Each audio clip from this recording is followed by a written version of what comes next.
Hey guys, welcome to Zatu. I'm Zane. And I'm Mitch, and today we're doing an unboxing of Champions of Midgard. So Champions of Midgard is a Viking themed competitive worker placement game for 2 to 4 players, and it's made by Grey Fox Games. So what you are in this game is you are a Viking clan or tribe, depending on how you want to take it, and you are at the port of Trondheim in the land of Midgard, and you have to get as many glory points as possible. Yes, with the person who gets the most glory points becoming the Jarl.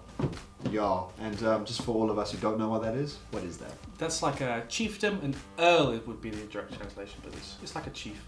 And here we have some Vikings in action, here straight on the box. We've got some fire giants, some draugr, which are the undead, and some Vikings doing some good chopping.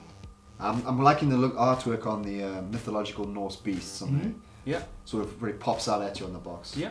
We've even got a long ship obviously in here too. Yeah, sort of giving away that Viking element. Yeah. And also one thing I can very much tell on the box is right in the corner there, you've got the Seal of Excellence from our fellow tabletop masters at Dice Tower. Yeah. The Rulebook. So we have the same artwork used again here. Here we have the port of Trondheim himself. So look at that. Oh, I think the first thing that strikes me about this map, it looks like what you play as like a strategy game on computer, like Age of Empires and such as.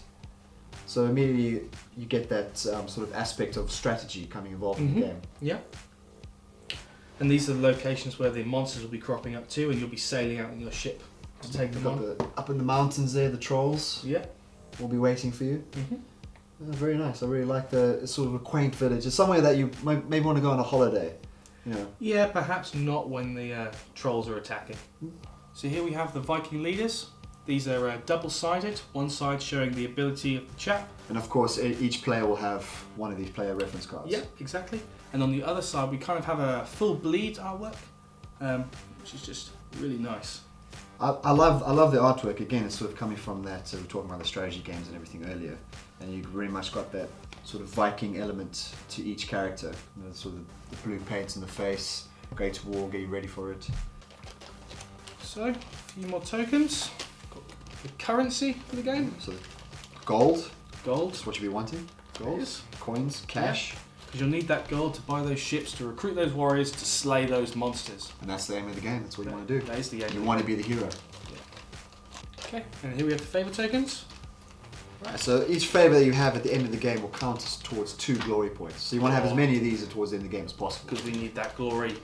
So all the glory points, the more you have, the better chance you're going to win. Remember, the most glorious warriors will go to Valhalla. And that's where everybody wants to be. Okay, so here we have the crew die. I think this is one of the most unique points of this game compared to other worker placement games is the dice rolling aspect, especially when it comes to battling, because each dice represents a different warrior. Yes. So obviously the axeman, and what do you got there? You've got the spearman, and then finally the swordsman. Now, the interesting you'll find on the swordsman and both the spearmen is that when you do roll, you've got not only attack points, but shield points. But on the axemen, it's fully attack. There's no shields involved. Well, that makes sense. They're probably not going to be wearing much armour, are they? No, exactly. But that also brings in that extra strategy aspect we're talking about earlier into the game. So, now we have the food cubes. Yeah, they're not very catching to the eye, you know, even though they are quite important to the game. You know, you think it would have gone along the lines of, as you suggested, food tokens. Yeah. Food tokens and wood tokens. Yeah. Okay, so we also have the 4 player colours. And your worker tokens as well. Yes. I think that's really interesting about this game as well, is that on all the points, that when on a player's turn, if you do place your worker token there, of course apart from the hunting grounds, is that it's first come, first serve. So if you get to, say for example, Jarl's Longhouse first, then no one else can get there. Yeah, like all good worker placement games, it's about choosing when to prioritise your actions. So now we have the actual location tiles. First player marker. It's obviously the Jarl seat for the village. The Big Daddy. The Big Daddy. I'll hang on to that. Yeah. And here we have the journey cards. Okay. Which again have this lovely artwork on the back. And some rune cards. Again, liking the artwork there, keeping it sort of in style with where the board's going. Yeah, and these are obviously all the merchant ships too. And this is where you'll be getting your food and wood from. And also the merchant ships are how you're going to go fight the monsters on the bottom of the board. Because it's the only way you can get across the water to them. Yeah. So that's also another important aspect to bring into the game. Okay, so here we have those communal ship tiles. Cool. And lastly, we have the actual monster cards. I like the way they make them out to be quite terrifying. So each one also has a special ability, depending on what they are, as well as the amount of glory you'll earn by slaying this beast. And that's all the game's all about. Yeah. All the glory. And this is their attack value and their defense. So Zane, what are your final thoughts on this?